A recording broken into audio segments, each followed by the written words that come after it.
Welcome to Take Mark Pod, where we innovate, discuss, and discover the dynamic intersection of technology and marketing. In each episode, we explore how businesses can leverage both to drive growth and innovation.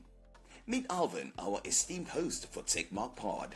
With over 15 years of experience as a renowned marketer, project manager, and software as a service architect, join us as we uncover the unique value proposition of integrating technology and marketing strategies, helping you stay ahead in this fast-paced digital world. Hi, everyone. Welcome to TechMark Pod. In celebration of Women's Month, we continue to look for the women that have been doing amazingly in IT and marketing. And today I've been joined by Allison Cornelissen Sally. Allison has become family friend. Met Allison in 2015 at Old Mutual, and we were working on an IT project.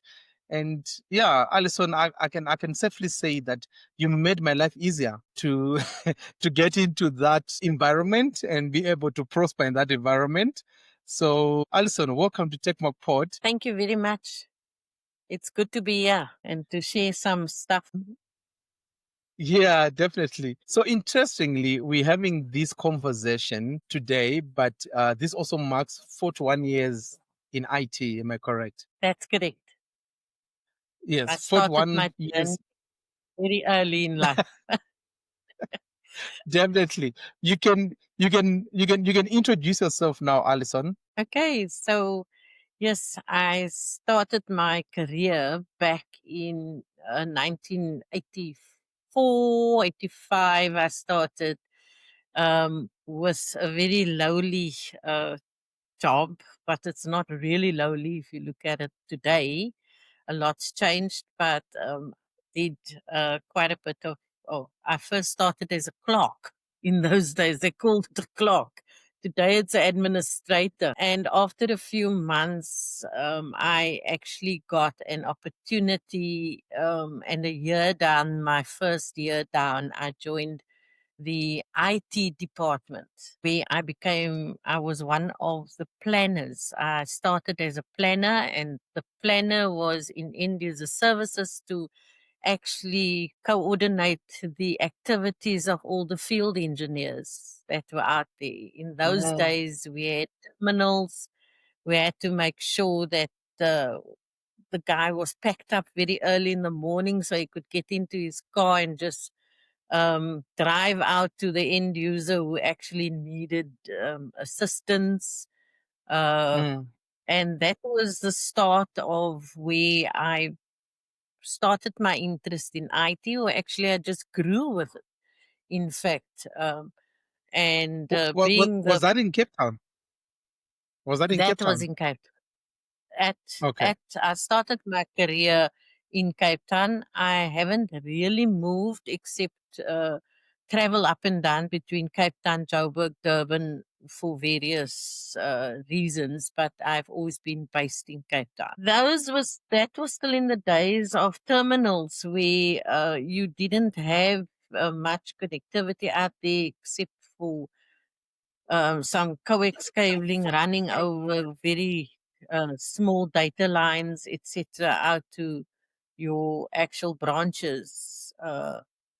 And that was in the financial industry for one of the biggest financial companies I worked for at Wow. that stage. That's amazing. That's amazing. I mean, you were working in the financial industry.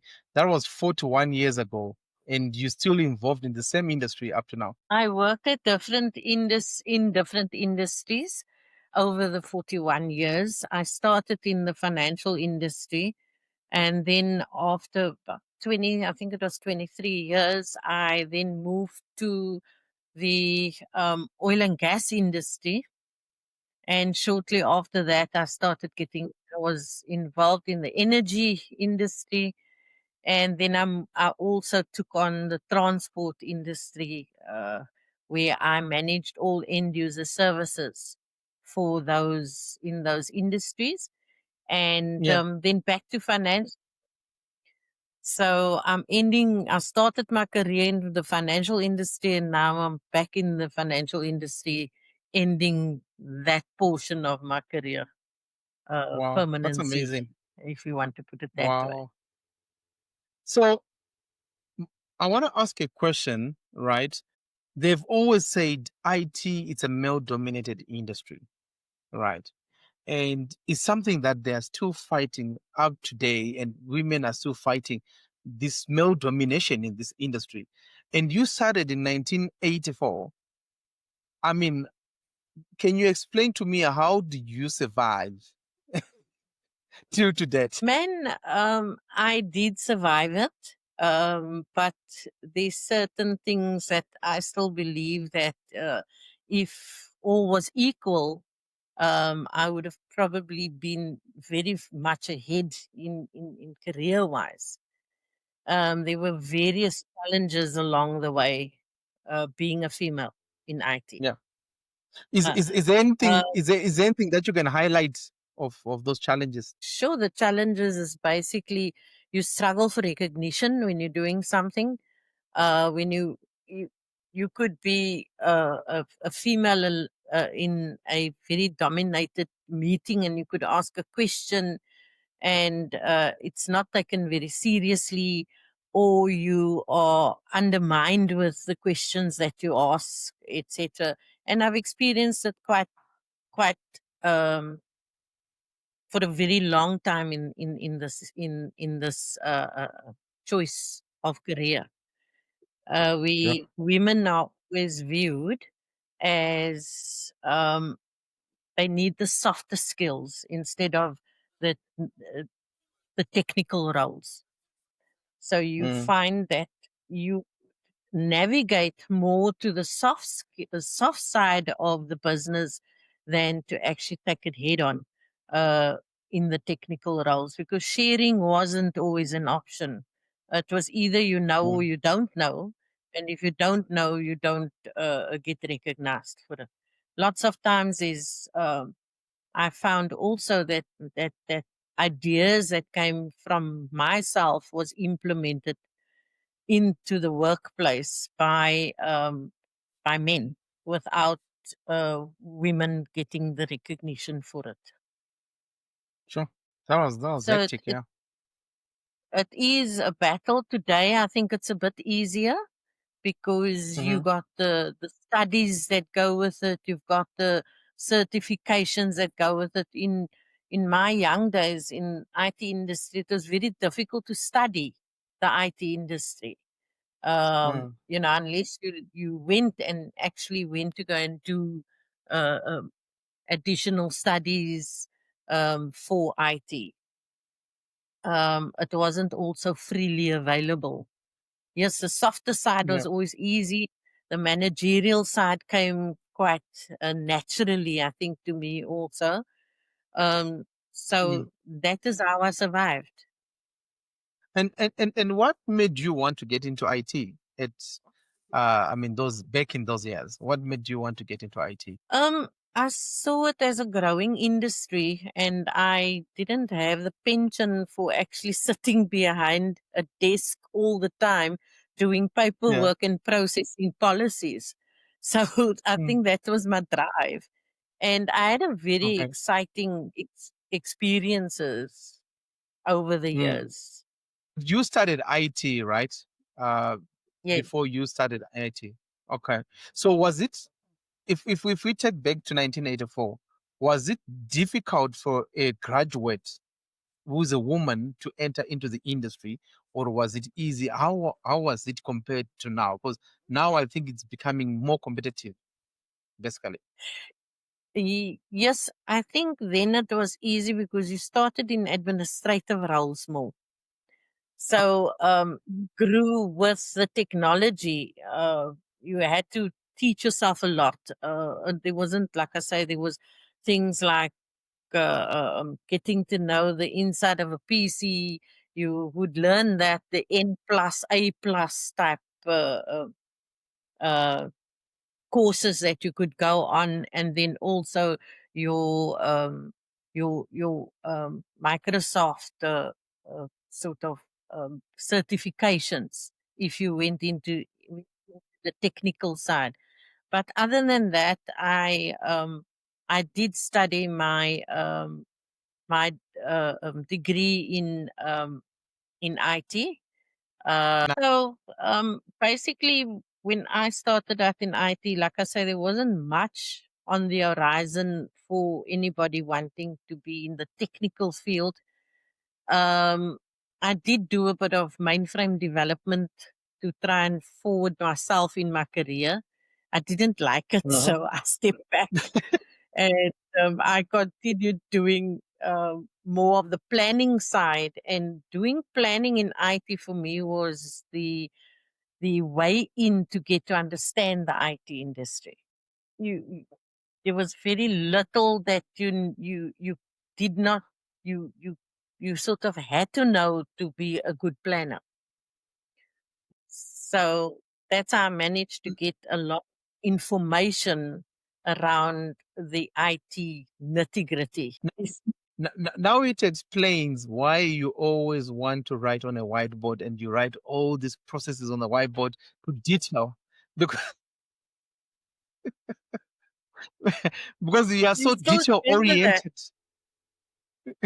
Yeah, I'm still teacher orientated. Yes, I did an entire session this morning, in fact, with 3 Yeah. interns that I want Mm. them to learn our environment to be able to do device refreshes.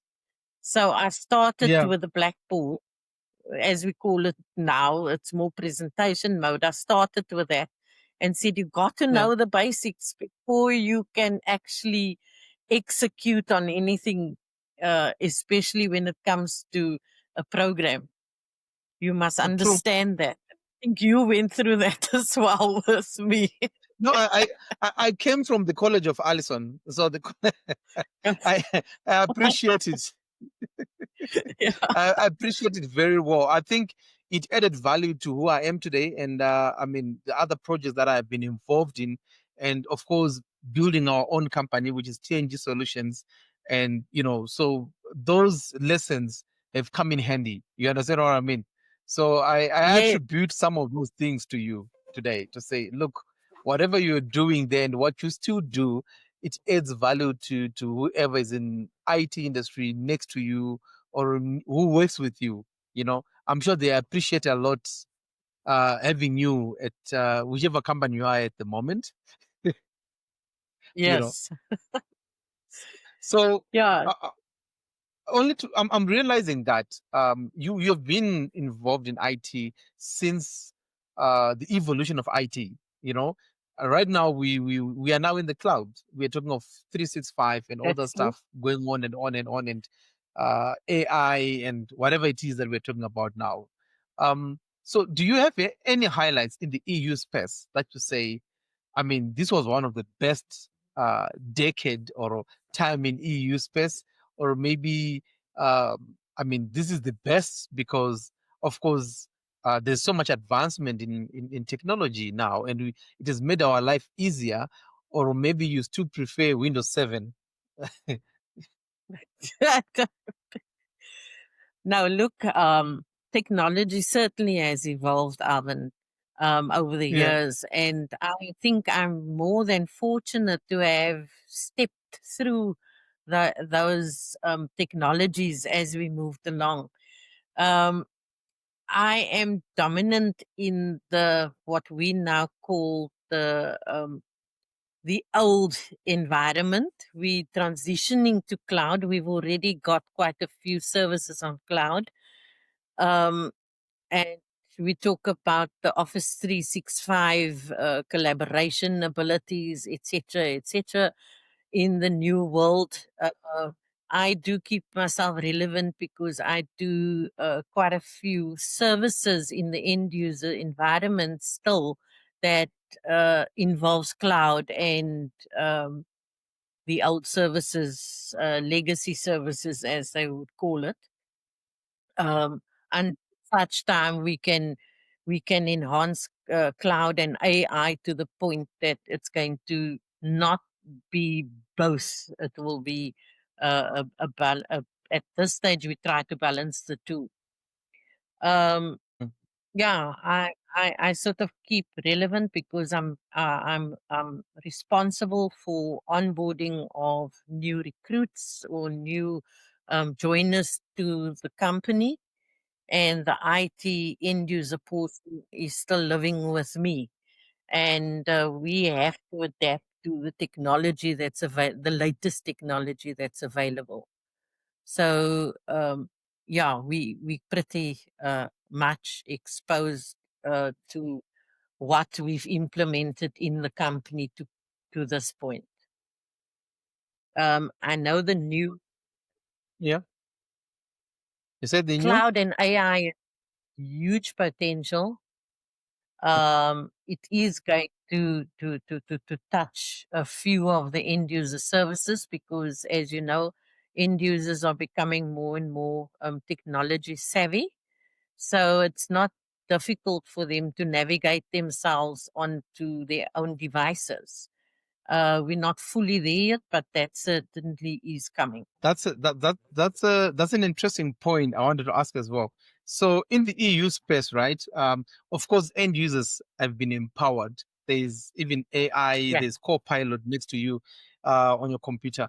Have you seen a reduction in the number of calls? Like they don't call, they don't log calls as much as they used to, because I mean, way back in our time, they used to log calls where they possibly can see a folder in on the on the desktop or anything of that nature. correct.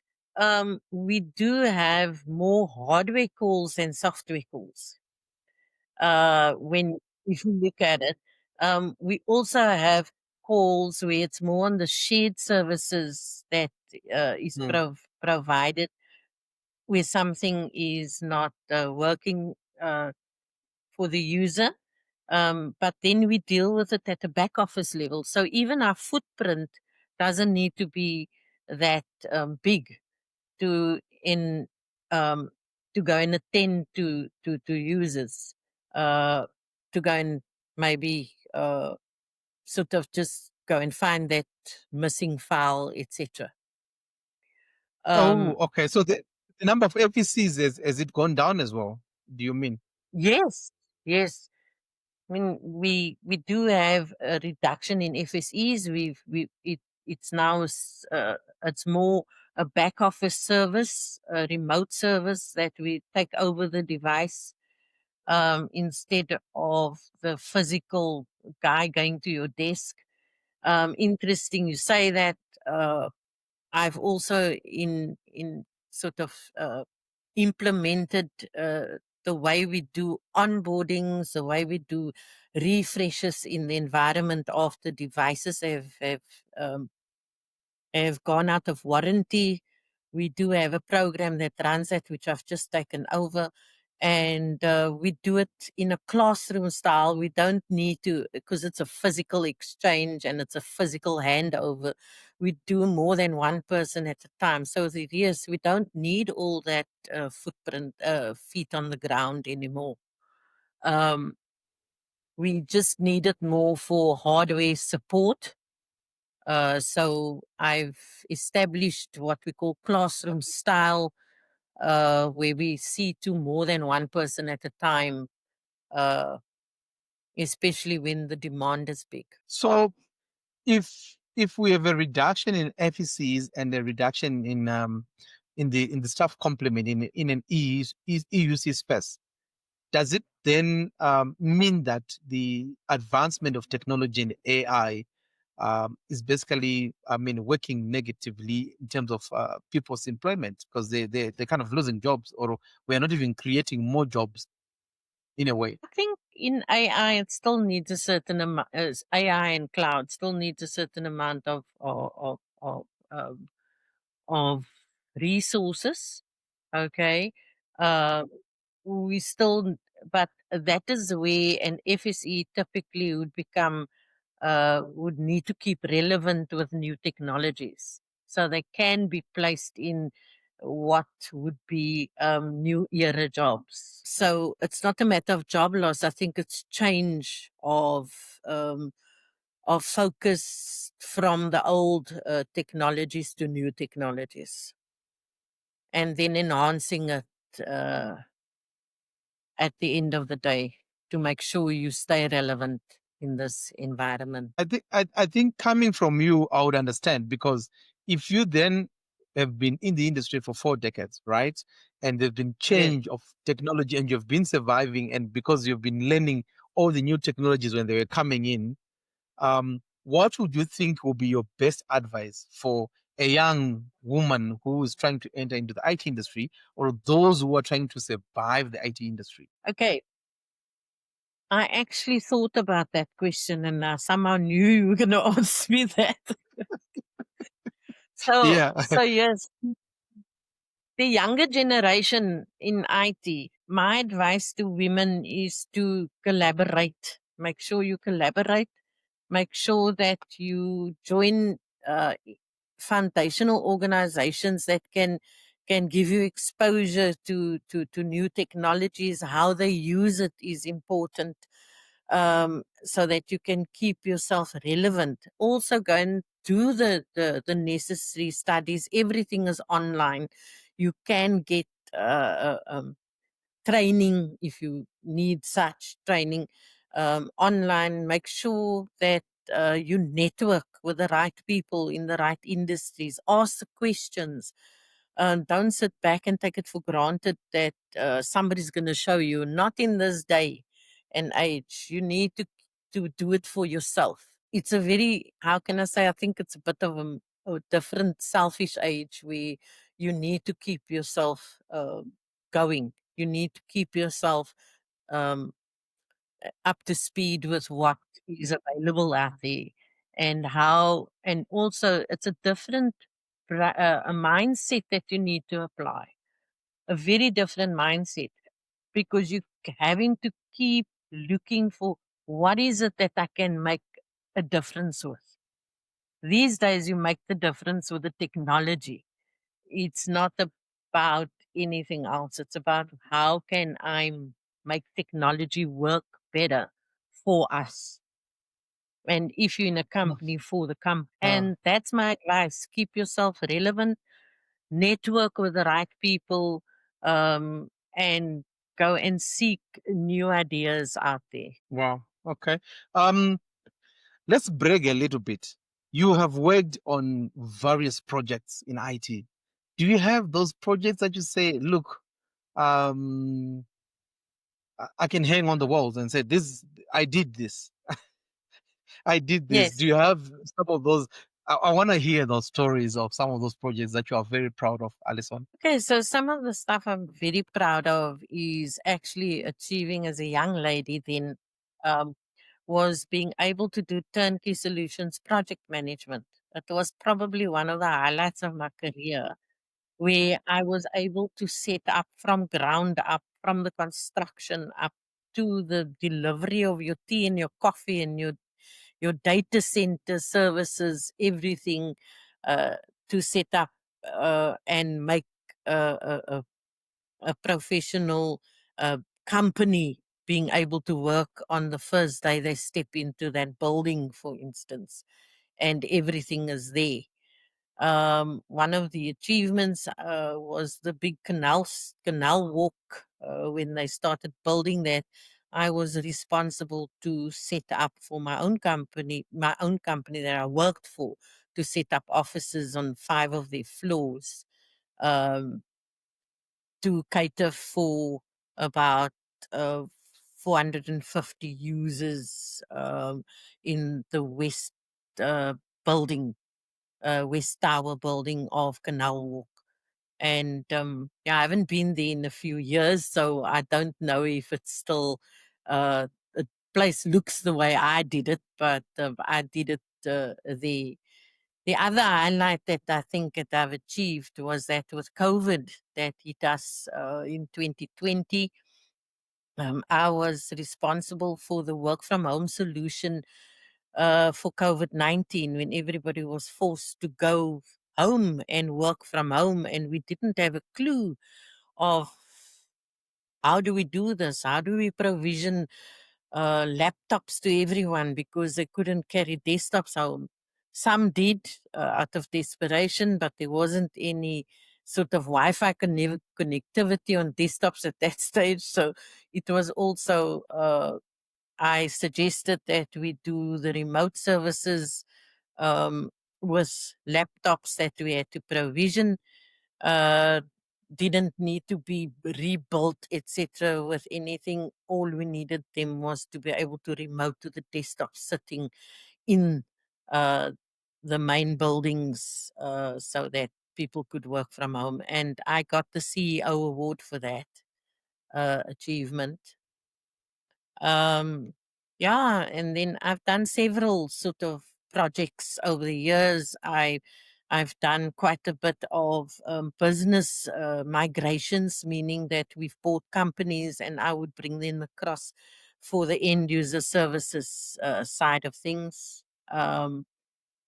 And I've done, I think, about 18 of those projects. We've taken on businesses, big businesses, small businesses, under the umbrella of the company I'm currently working for. And then also reducing the time we take was one of the biggest challenges that was always plaguing our environment, was taking new people on into the environment. And actually it used to take, we spoke about it earlier, with a one-on-one engagement with FSEs. It took us years to sort of get around to everybody. So we we used to, sometimes a new joiner would wait sometimes up to a month before he would be onboarded with a laptop or a desktop. And then, of course, I whittled down that time to that. Now we actually onboarding users, new joiners, transfers, etc. on the first day of work. So we meet that about at the 98-99% per month. That is one of the bigger ones. And then also Yeah. having a full on um, device refresh. I took it over in May, the device refresh project, where it was an intended 4,500 workstations to be refreshed over the year period. Um, we've whittled it down to quite a few that we've done already. And we're working also on the classroom style type of having more than one No. user at a time to reduce that. Um, Yeah, and I can think of several more, but I'll have to keep you here a couple of hours. But No, no, I'm good. It's your time to brag of what you've achieved, and congratulations, Alison. It's amazing that you've achieved a lot in this industry, and it's something that we need to document. Do you understand? yeah, As you transition to your retirement, so it's something that we appreciate, as we became part of your life at one point. In the mm, IT industry, and whoever is going to be meeting you today before you transition to a new life, which is retirement, So on migration, on desktop refresh, right? I'm just thinking, yes, um, 10 years ago, we used to probably travel the whole country trying to do desktop refresh. true story. It was, we were foot soldiers, basically. We had to drive, Very jump into plane, and everywhere. I know South Africa like the back of my hand, because a desktop refresh. Yeah, you understand what I mean? I'm wondering, And is Windows this approach, upgrades. is this still the same approach, or there's a smarter way of how you're doing things now? Well, like I say, we don't do one-on-ones anymore. We bring everybody Mm, into a central location because it's physical handovers most of the time. Uh, yeah, on a refresh, we have to engage face to face. So we do it very. We pre set up the devices, which takes us a little bit less time than doing it when you're in front of the user, for instance. We prep mm, it before the time. We do the back end services like your AD configurations. Everything is done up front. So it sits in a waiting zone until you do that. And then we migrate you from the one to the other. And obviously with Office 365, it makes it so much easier. no, And OneDrive business, which I punt all the time, it just means that your data loss is almost zero. Yeah. And which we were fraught with those problems before, which took hours and hours in some cases. So And you can't even recover those some of the what you call no, PST sometimes files. there we go. There we go. Yeah, Those horrid PSD files, exactly. You know, the one, you, the ones that I, I, like I remember meeting one of the employees, probably an Allison with 40 years in industry, and Allison will be telling, "I want my PST file intact," and that PST file is 20 gig, and yeah, it was so exactly, difficult to migrate a 20 gig PST before it gets corrupted. You know what I mean? So, yeah, exactly. it was those days basically. So yeah, I introduced that, Alvin. I introduced that before we actually do any migrations from one device to other, that it's actually OneDrive for Business that takes up and does all that, and then it makes the transition so much smoother and quicker. People walk out of my classroom style onboardings and uh, device refreshes with smiles on their faces, because they also come from a bit of a background where there was disappointment at taking Mm, on a new device, for instance. So, definitely. So, and then data recovery was also another really expensive exercise that was mhm, costing us a fortune, because yeah, we had quite a few mishaps in my career. I saw major mishaps yeah, in that, in data loss, etc. So yeah, it has become part of what we advocate and what we need to do as part of the process. It's made it so much easier. Yeah, and then of course the other thing that I'm very proud of is the number of graduates and interns that I'm passed through. Um, this year alone, I had 12 graduates from uh, Walter Sisulu that did the IT, and they came to me for 3 months to actually just get some exposure in the end user space, or actually the end space, to see what IT was all about, give them a little bit of insight into our world. I currently have about 18 interns at the moment from various studies that they've done. Um, mm, and as I say, it's an ongoing passion of mine to ensure that I write on my board. I show them what is necessary, give them the basics, and sort of give them stuff that other people really don't take the time to do. Um, definitely. I So, so do you think you're going to, in your retirement, you're going to continue to be a trainer? I have done a coaching course, so I would like to coach young females and give them the confidence that they need in this industry to survive and to progress.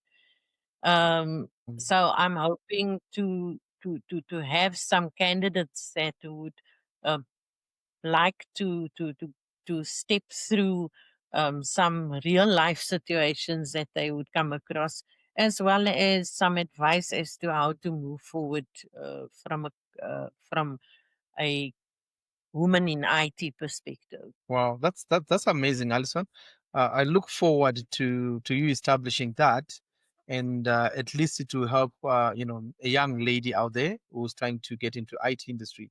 And one thing that I've noticed about EUC is so small to medium enterprises. So that's the space where we are as TNG Solutions. We service the small to medium enterprises, and they Yes, don't actually put more importance into IT, into the EUC space.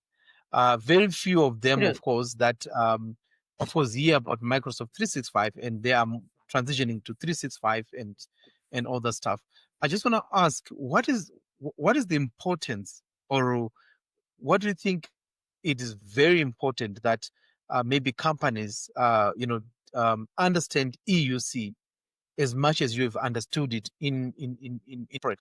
But if we are to then advise small to medium enterprise, what would be your advice to say this is EUC and this is why you need to understand it and consider having a proper IT structure in any company? I think the first thing is that your client needs to be the core of your business when you Mhm. in undertaking end user services.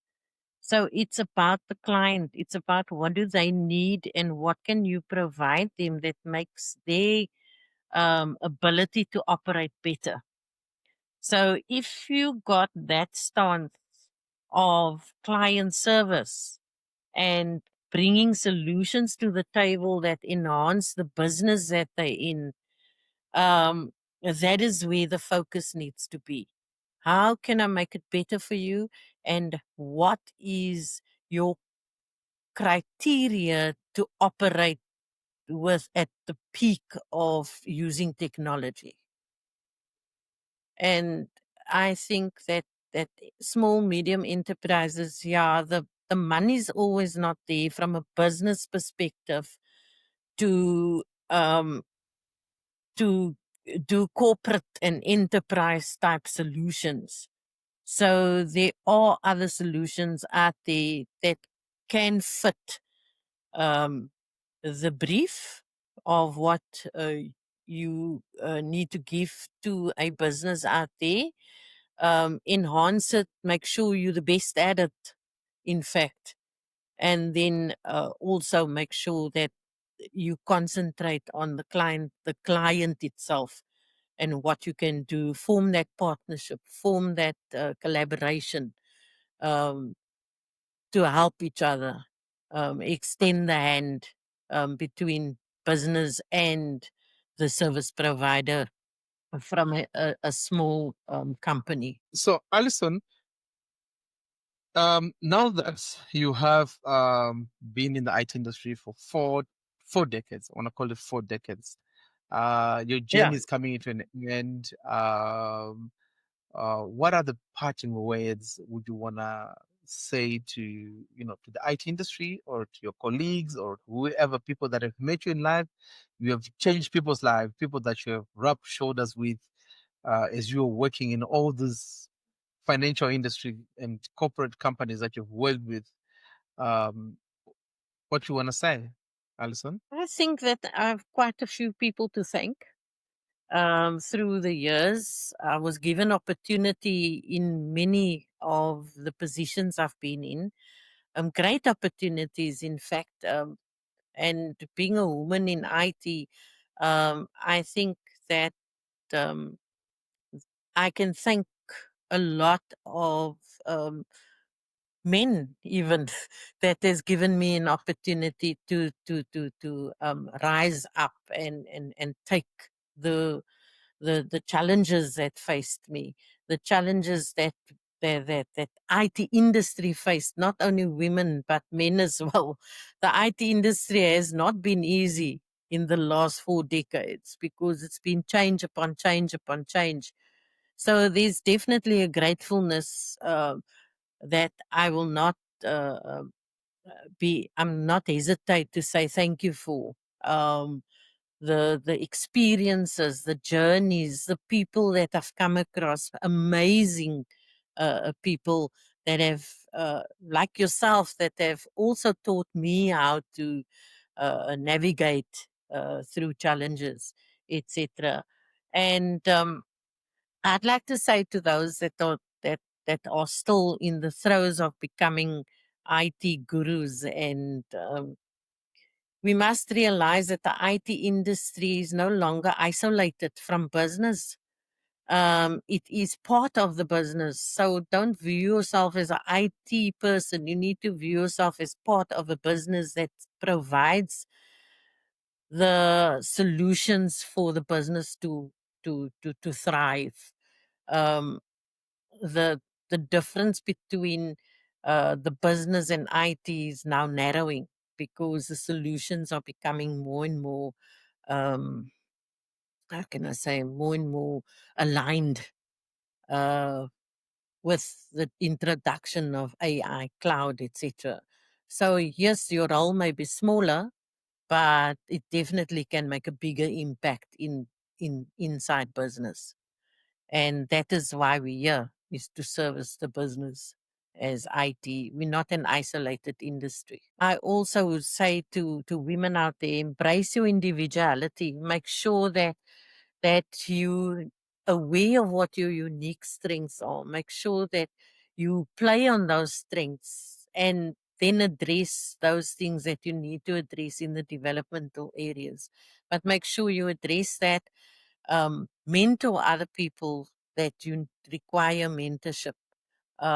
Make sure that you play to your strengths and your values uh, that you have, and uplift others as you go along, because that's a blessing. It's not uh, it's not to be taken for granted. Okay, thank you, Alvin. I think that I had to um let you speak. I needed you to speak so that I can capture that moment. Basically, I needed you to speak and say what you want to say because I mean, 4 decades is a long time. Definitely. it is a long time. It is a long time. Yeah. And yes, I do have a sore heart that I have to change. What I still say is to change so early in my life, change Yeah. direction. But it's also probably one of the good things. Look, I've been changing, I've been going through changes, transitions, restructures, moves, whether it's up or down or sideways through the Yeah. 40 years. But it's been a journey that I'm grateful for, Alvin. And Yeah. like I say, it's only through the grace of God that I'm still here today. I can still Yeah. offer a good hand to whoever needs it, etc. And True that. yeah, so So so um, so you started this conversation and talking about how you entered into the IT industry, and you said you noticed how this industry is growing. So you were like a visionary. You knew exactly what's going to happen in 10 years with IT, and you were like, no, this is where I want to be, right? So yes. I, I'm not saying you're a sangoma, but I think you're a visionary. You knew the future, where the future is going. So um, I just want to know, what do you think of this industry? I mean, in the next 10 years, what do you think was going to happen? I think, like I said earlier, I don't think that business and IT is going to be a separate entity anymore. Hmm. IT is going to be amalgamated into the business because it makes sense. You'll have your technical experts, etc., but there isn't going to be a real need for end user services, probably um, as much as what we see it today. There's going to be a change in how we operate in the end user services environment um, going forward. In 10 years' time, you're probably going to walk up to a counter somewhere, get your new device, and walk away with everything that you need. And then, yeah. And if you a new joiner, for instance, you walk into reception and they say, good morning, Allison. Welcome to your new job, etc. And here's your package. Or before, like they do it overseas, before you even join the company, you already got everything you need from an IT perspective. So I Mm, think that mm, is mm. definitely on the cards. But in 10 years' time, who knows? Yeah, definitely. Yeah. We with the speed at which technology is changing, we don't know exactly what's going to happen. But definitely there will be major changes, because there have been major changes for the past 40 years. And right There we now go. it's going faster than what it was, basically. And I'm just wondering, would you replace an what you call an engineer with a robot? I think that's also on the cards, eh? I don't think that's it's one of those things that we say will never happen. No, it's probably going to happen. It's probably going to happen Whether it's in the because form of a robot or it's just a plug-in, because one of these things these days, it doesn't need to have a shape. You just plug it in yeah, and it's supposed to that's happen. it. So Wow. yeah, no, Now, I think Allison, we have a technology future that is beyond some of the imagination of some of us. wow. Now, Allison, thank you for you agreeing to join me on TechMarkPod. I started this podcast to discuss tech and marketing and to discuss with individuals like you. And something that is a milestone at the moment is I've managed to talk to you when you're getting into retirement. 41 years in the industry. I mean, I was just being born. And right Yeah. here we are. We celebrate you. We appreciate you, Allison. It's something that I've done for years, just to appreciate you as a person. To say, Allison, you've done a lot in the industry. And again, we tend to meet again in the same industry somewhere. Uh, maybe we might meet before you retire, or we meet after retirement again to back to IT or whatever it is. So yeah, Allison, thank you very much for coming through to Tech Yeah. McPod. I appreciate you a lot. Thank you. Thank you, Alvin. I appreciate you doing this interview with me. It's the first time I've actually done a podcast in this format as well. So it's a Yeah. first for me. And yeah, I've got so much to offer. I really don't feel like retiring, or I'm not going to retire from the enterprise audience, but not definitely not. I Definitely. need to keep young, so I can keep up with Definitely. you. You've been doing it for So years now. thank you So so much. yeah, you've been doing it for So years. You've thank been you trying very to keep much. young. Yeah. Here we go. I have to keep young because it's part of who I am. It's part of my Yes, that's colors true. that I present. That's true. That's true. Thank you, Allison. So Yeah. no, thank you, Thank you. Alvin, and Yeah. So I'm we'll gonna chat soon. Okay. Hi everyone. Thank you very much for watching and listening to this episode. We'll see you in the next episode. Don't forget to subscribe and like and comment and engage with us. We appreciate everyone who listens to Tech Pod every Monday at 10 a.m. We appreciate everyone who shares our content. And if you want to be part of the podcast, please send us an email or just contact us on our social media. We'll hook you up and you come to the podcast. This podcast is for everyone in tech and marketing, and we discuss tech and marketing. So thank you very much and see you on the next episode. Thank you.